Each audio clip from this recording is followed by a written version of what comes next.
Welcome to doctor NYR YouTube channel. आज का जो टॉपिक है वो है कैंसर। ये जो कैंसर जो होता है ये टॉपिक आता है बायोलॉजी चैप्टर में, क्लास 12th में, चैप्टर नंबर 8 में आता है। Please take a screenshot. Cancer किसको बोलते हैं? Uncontrolled growth of sales.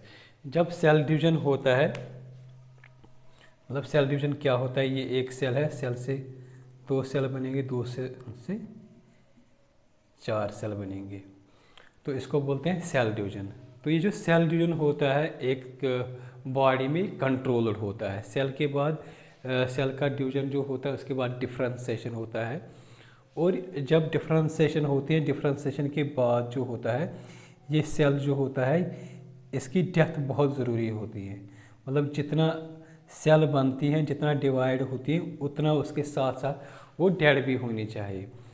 तो उसको बोलते हैं वो एक रेगुलेटेड मैनर में होता है। नॉर्मल ह्यूमन बॉडी में वो मतलब एक रेगुलेटेड मैनर में होता है। तो जैसे कैंसर सेल होती है उसमें क्या होता है, ये जो डिफ्रेंशिएशन होती है या सेल डिवीजन होता है, एपोप्टोसिस होता है, प्रोग्राम्ड सेल डेथ होती है।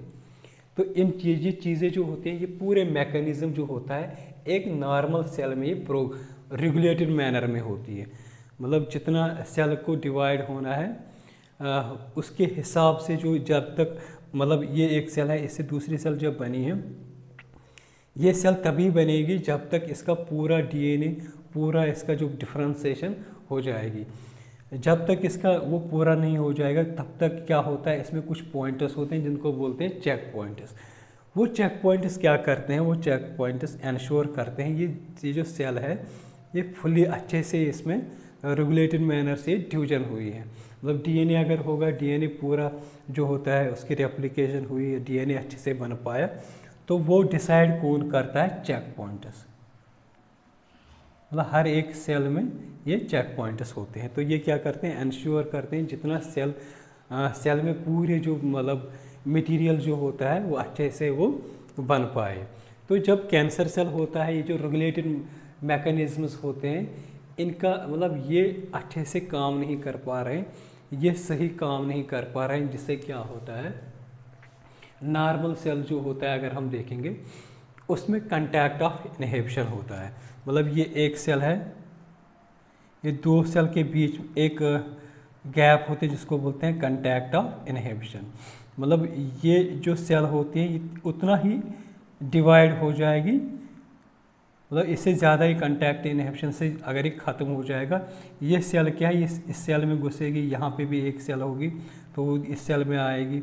इस तरीके से जो ये मास ऑफ सेल्स जो बनता है, ये क्यों बनता है? क्योंकि यहाँ पे जो होता है कैंसर सेल में जो होता है कंटैक्ट ऑफ इनहिबिशन, मतलब जो सेल्स के बीच में जो कंटैक्ट ऑफ इनहिबिशन होता है वो ख़त्म हो जाता है।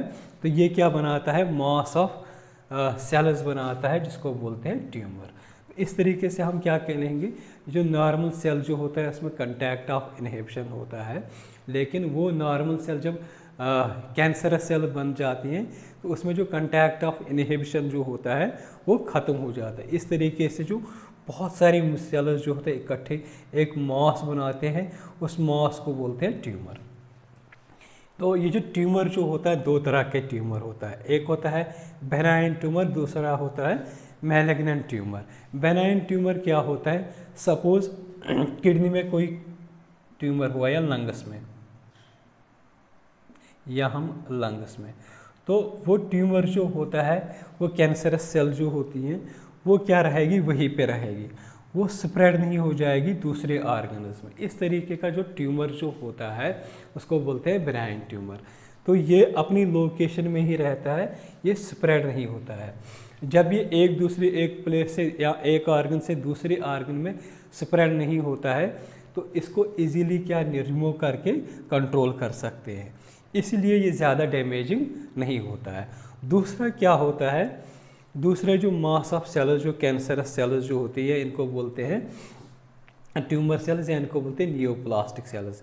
ये नियोप्लास्टिक या कैंसरस सेल्स क्या होते हैं, जब ये मतलब कैंसरस सेल्स नियोप्लास्टिक सेल्स बन जाते हैं, ये क्या है, जो नेबरिंग सेल्स जो होती है, यहाँ पे एक नेबरिंग सेल्स होगी, ये इनमें मतलब इनमें घुस जाते हैं, इनको भी इन्फेक्ट कर देते हैं।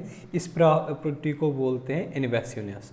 जब इनमें ये आ जाते हैं तो इसको भी इन्फेक्ट करेंगे। फिर क्या होता है, हमारी बॉडी में सर्कुलेटरी सिस्टम होता है। उस सर्कुलेटरी सिस्टम में क्या होते हैं, ये कैंसरस सेल्स सर्कुलेट होती है तो हमारी बॉडी के पूरे ऑर्गन्स में फैल जाती हैं। तो जब ये उस पूरे ऑर्गन्स में फैल जाते हैं, उस तरीके का जो ट्यूमर जो होता है उसको बोलते हैं मैलिग्नेंट ट्यूमर।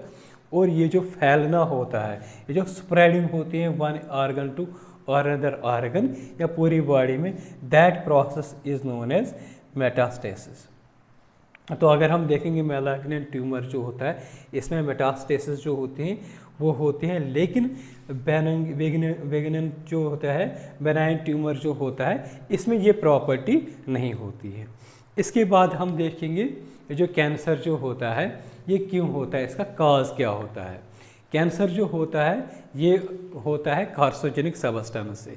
कार्सिनोजेनिक सबस्टेंस वो सबस्टेंस या वो एजेंट्स होते हैं जो एक नॉर्मल सेल को ट्रांसफॉर्म करेंगे कैंसर सेल्स। इसमें 3 तरह के कार्सिनोजेनिक होते हैं। फॉर एग्जांपल, एक होता है रेडिएशन, दूसरा जो होता है वो केमिकल्स होते हैं, तीसरा जो होता है बायोलॉजिकल। सबसे पहले हम करेंगे डिस्कस रेडिएशन। रेडिएशंस में क्या आते हैं, यूवी रेडिएशन, अल्ट्रावायलेट रेडिएशंस, या हम कभी कभी एक्स रेज जो होते हैं वो भी एक्ट करते हैं एज ए कार्सिनोजेनिक, और गामा रेज। ये पूरे जो होते हैं जब ये एक सेल पे पड़ते हैं, सेल में क्या होता है, न्यूक्लियस, न्यूक्लियस में होता है जेनेटिक मटेरियल। जेनेटिक मटेरियल अगर हम देखेंगे तो डीएनए होता है। तो ये क्या करते हैं, इस डीएनए को म्यूटेशन कर देते हैं, इसको ब्रेक डाउन करते हैं, वो उसकी चेंज मतलब डीएनए का जो स्ट्रक्चर जो होता है उसको चेंज, उस कन्फॉर्मेशन को चेंज करते हैं। तो इस तरीके से ये जो तीनों मतलब रेडिएशन जो होते हैं ये एक्ट करते हैं एज ए कार्सिनोजेनिक। कैसे एक्ट करते हैं, डीएनए को ब्रेक करते हैं, डैमेज करते हैं। उससे क्या होता है, जो नॉर्मल सेल जो होती है वो नियोप्लास्टिक बनती है। नियोप्लास्टिक मतलब कैंसर सेल, वो नियोप्लास्टिक ट्रांसफॉर्मेशन होती है। तो ये इस तरीके से जो कैंसर जो होता है एक ह्यूमन बॉडी या एक सेल में डेवलप होता है। दूसरा जो काज होता है, दूसरा जो कार्सिनोजन होता है वो होता है केमिकल। केमिकल में क्या होता है, जो बेंजीन होता है ये काज करता है ल्यूकेमिया। दूसरा जो होता है वो होता है टैबाको। टैबाको में स्मोक होता है, उसमें बहुत सारे हाइड्रोकार्बन्स होते हैं, वो लंग को इफेक्ट करके लंग की नॉर्मल सेल को कैंसर सेल में चेंज कर देते हैं। नेक्स्ट होता है आर्सेनिक। आर्सेनिक क्या होता है, ये आर्सेनिक पाया गया ये कहाँ पे कैंसरस काज करता है, स्किन और लंग में। नेक्स्ट पढ़ेंगे हम इसका। अब ये हमने सोच देखा है ये किन सबस्टेंस से होता है, वो कार्सिनोजेनिक होते हैं। इसके बाद हम देखेंगे जो कैंसर जो होता है, केमिकल के बाद आता है बायोलॉजिकल। बायोलॉजिकल क्या होता है, कुछ बायोलॉजिकल सोर्सेज से भी होता है कैंसर। ये जो बायोलॉजिकल में आता है, कुछ वायरसेस होते हैं वो क्या करते हैं, काज करते हैं कैंसर, उनको बोलते हैं ऑन्कोवायरस। तो ये जो कैंसर काज करते हैं वायरस, उनको बोलते हैं ऑन्कोजेनिक वायरसेस। कभी कभी क्या होते हैं, हमारी बॉडी में कुछ ऐसे जीनस प्रेजेंट होते हैं जिनको बोलते हैं प्रोटो ऑन्कोजीनस। ये पूरे नॉर्मल सेल्स में प्रेजेंट होते हैं प्रोटो ऑन्कोजीनस। ये जो प्रोटो ऑन्कोजीनस जो होते हैं ये क्या होता है, ये जब एक्टिवेट हो जाते हैं तो ये क्या करते हैं, ये फॉर्म करते हैं ऑन्कोजीनस। ये ऑन्कोजीनस जो होते हैं कैंसरस जीनस होते हैं। तो ये जो प्रोटो ऑन्कोजीनस जो होते हैं ये अब किससे एक्टिवेट हो जाएंगे, ये इन जो मैंने यहाँ पे डिस्कस किए कार्सिनोजेनिक, इनसे ये एक्टिवेट होकर ऑन्कोजीनस बनाते हैं। ऑन्कोजीनस ऐसे जीनस होते हैं जो कैंसरस जीनस होते हैं। तो हमारी बॉडी में प्रोटो ऑन्कोजीनस होते हैं जो इनएक्टिव फॉर्म में होते हैं। अब ये एक्सटर्नल सोर्स से ये जो प्रोटो ऑन्कोजीनस जो होते हैं एक्टिवेट होके ऑन्कोजीनस फॉर्म कर देते हैं। तो इस तरीके से जो प्रोटो ऑन्कोजीनस जो होते हैं वो नॉर्मल सेल को ट्रांसफॉर्म कर देते हैं। जब वो एक्टिवेट होते हैं ऑन्कोजेनिक फॉर्म में चेंज कर देते हैं, तो इस तरीके से तो ये भी एक बायोलॉजिकल सोर्स, क्योंकि हमारी बॉडी में होता है तो वो बायोलॉजिकल ऑर्गेनिज्म ही हो गया। तो इस तरीके से ये वाला जो कार्सिनोजेनिक जो होता है वो होता है बायोलॉजिकल कार्सिनोजेन। नेक्स्ट हम देखेंगे ये जो कैंसर जो होता है इसको डिटेक्ट और डायग्नोज कैसे करेंगे। कैंसर जो होता है वो ट्रीट हो सकता है अर्ली स्टेज में, अगर हम इसको डिटेक्ट कर सकते हैं उससे क्या होता है जो ट्रीटमेंट जो होता है कैंसर का वो आसान होता है। तो बहुत सारे टेस्ट्स होते हैं जो डिटेक्ट करते हैं कैंसरस सेल को। फॉर एग्जांपल बायोप्सी हो गई या रेडियोग्राफी हो गई, कुछ और भी हैं, तो इनको हम वन बाय वन पढ़ेंगे। सबसे पहले हम देखेंगे बायोप्सी क्या होती है। बायोप्सी में क्या करते हैं ये याद रखना, या बायोप्सी है हिस्टोपैथोलॉजिकल स्टडीज़। इसमें जो टिश्यू लेते हैं वो लेते हैं, कोई भी टिश्यू लेते हैं, या लेते हैं ब्लड या लेते हैं बोन मैरो। तो ये इन तीनों में क्या करते हैं, फिर जो सस्पेक्टेड सैंपल जो होगा, मतलब जहाँ पे किसी डॉक्टर को लगेगा ये वाला जो सेल है ये कैंसरस सेल, वो वहाँ से सैंपल उठाता है, उसको बायोप्सी के लिए भेज देता है।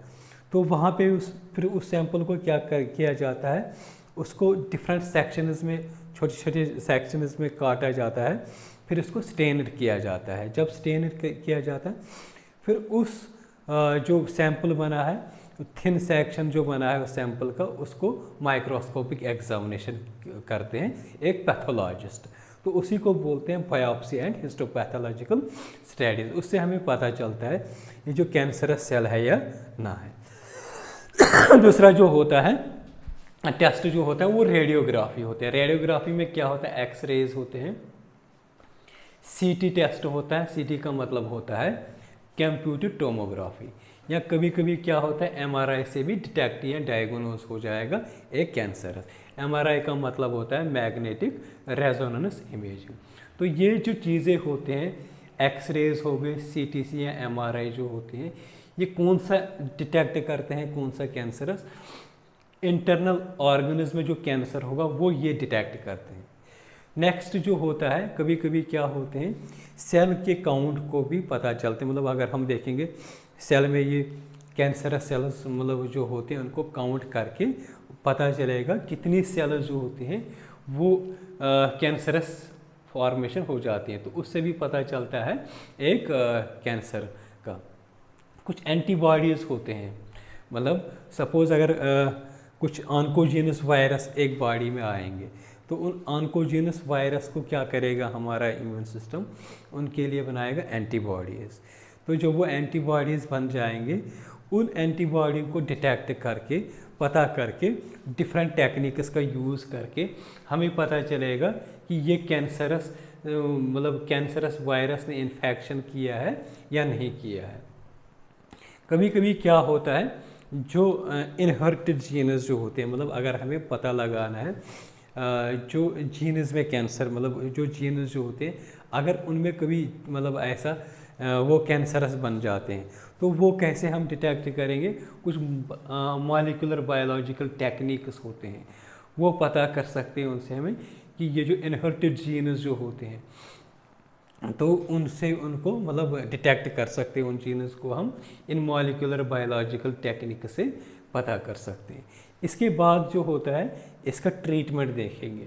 इस कैंसर का ट्रीटमेंट में सबसे अच्छा इंपॉर्टेंट ट्रीटमेंट जो होता है वो सर्जरी होती है, रेडिएशन होती है एंड इम्यूनोथेरेपी। सर्जरी का मतलब सीधे होता है सर्जन होता है तो वो क्या करता है सीधे वो रिमूव कर देता है कैंसर सेल, तो इसी को बोलते हैं सर्जरी। लेकिन रेडियोथेरेपी में क्या करते हैं, जो कैंसरस सेल्स जो होते हैं इनको इरेडिएटेड कर देते हैं, बहुत मतलब रेडिएशन का उनको मतलब बम्बार्टमेंट कर देते हैं कैंसरस सेल्स को। लेकिन यहाँ पे ध्यान देते हैं जो नॉर्मल सेल्स जो होते हैं, नॉर्मल टिश्यूज़ जो होते हैं, उस रेडिएशन से वो नॉर्मल सेल इफेक्ट ना हो।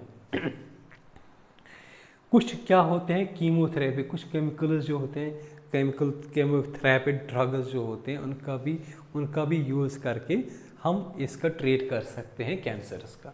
लेकिन क्या होता है ये जो कीमोथेरेपिक ड्रग्स जो होते हैं ये तो किल करते हैं कैंसरस सेल्स के, लेकिन इसके साथ साथ में इनका क्या होता है साइड इफ़ेक्ट। कभी आप लोगों ने देखा होगा टीवी में किसी ने मतलब बाल पूरे उसके जड़ गए जब उसका कैंसर होता है, तो वो कैंसर जो होता है, कैंसर में जब कीमोथेरेपी ड्रग्स देते हैं उसका वो साइड इफ़ेक्ट होता है। उसमें जो कीमोथेरेपी ड्रग्स में एक होता है ये हेयर लॉस, एक साइड इफ़ेक्ट होता है। दूसरा क्या होता है एनीमिया। एनीमिया का होता है जो आरबीसीज या ब्लड जो होता है वो मतलब उसकी फॉर्मेशन कम होती है, उसी को बोलते हैं एनीमिया। इसके साथ साथ देखेंगे इम्यूनोथेरेपी में क्या करते हैं। इम्यूनोथेरेपी एक तो हो गया सर्जरी, रेडिएशन हो गया। अब हम देखेंगे इम्यूनोथेरेपी क्या करते हैं। यहाँ पे क्या करते हैं इम्यूनोथेरेपी में, क्या करते हैं कुछ केमिकल्स या कुछ मॉडिफायर्स देते हैं, हमारे इम्यून सिस्टम को एक्टिवेट कर देते हैं। जब हमारा इम्यून सिस्टम एक्टिवेट हो जाता है तो वो क्या करता है, वो नेचुरली क्या करेगा, जो भी कैंसरस सेल जो होता है उसको मतलब डिस्ट्रॉय करेगा। फॉर एग्ज़ाम्पल यहाँ पे जो होता है कुछ अल्फा इंटरफेरॉन्स जो होते हैं, ये जब देते हैं इम्यूनो एज ए, जब हम किसी कैंसरस पेशेंट को देते हैं तो उसका इम्यून सिस्टम एक्टिवेट होके उस कैंसरस सेल को मतलब ख़त्म कर देते हैं। तो नेक्स्ट वीडियो में हम देखेंगे कुछ ड्रग्स जो होते हैं, ड्रग अब्यूज़ या कुछ इम्पॉर्टेंट ड्रग्स जो होते हैं उनके बारे में हम डिस्कस करेंगे। अगर आप लोगों को हमारा ये वीडियो अच्छा लगा होगा प्लीज़ इस चैनल को सब्सक्राइब कर दीजिएगा, वीडियो को लाइक एंड शेयर कर दीजिएगा। Thank you.